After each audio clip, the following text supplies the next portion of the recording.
Egypt was the greatest power on earth. Its river gave life.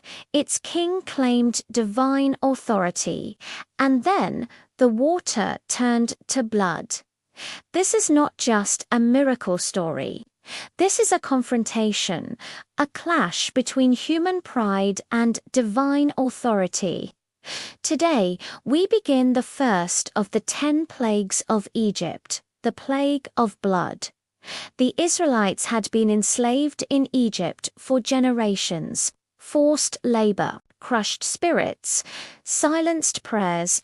God sent Moses to Pharaoh with a clear command: "Let my people go." Pharaoh refused.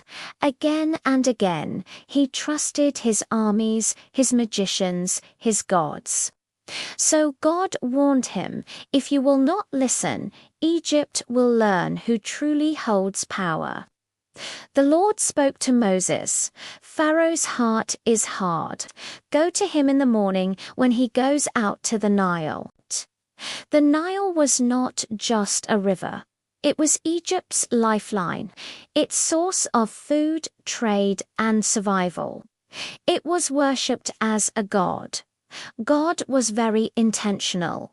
The judgment would begin there. Moses was told to take the same staff that had turned into a serpent, and confront Pharaoh publicly. As the sun rose, Pharaoh stood by the river. Then Moses spoke, "By this you will know that the Lord is God. I will strike the waters of the Nile, and they will turn to blood." No threats, no negotiation, just a declaration. Aaron lifted the staff.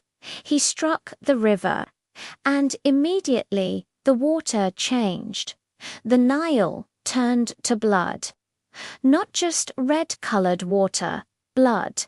Fish died instantly. The river stank.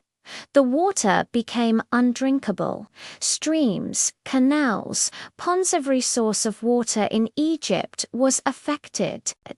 Even water stored in jars and vessels turned to blood. Life collapsed. The very thing Egypt depended on became a source of death.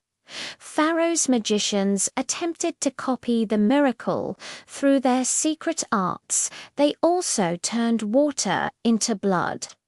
But notice the problem. They could imitate the plague. They could not reverse it. They added suffering. They did not remove it. Pharaoh saw this and hardened his heart. He turned away. He went back to his palace. Even as his people suffered, he refused to listen. The plague lasted 7 days. 7 days without clean water. 7 days of stench and death. 7 days of warning. The Egyptians dug along the riverbanks, desperate to find drinkable water. Yet Pharaoh remained unmoved. This was only the beginning. The first plague was not random. It challenged Egypt's gods. It exposed false power. It showed that control without compassion leads to ruin. Pharaoh believed he ruled life. God showed him otherwise. The Nile, once worshipped, was revealed as powerless before the Creator. This plague asked one question: who truly holds authority? Pharaoh's heart was still hard, but God was not finished. The plagues would continue, each one stronger than the last. This was only the first sign. Next time, the plague of frogs, when Egypt would be overrun by what it once considered sacred.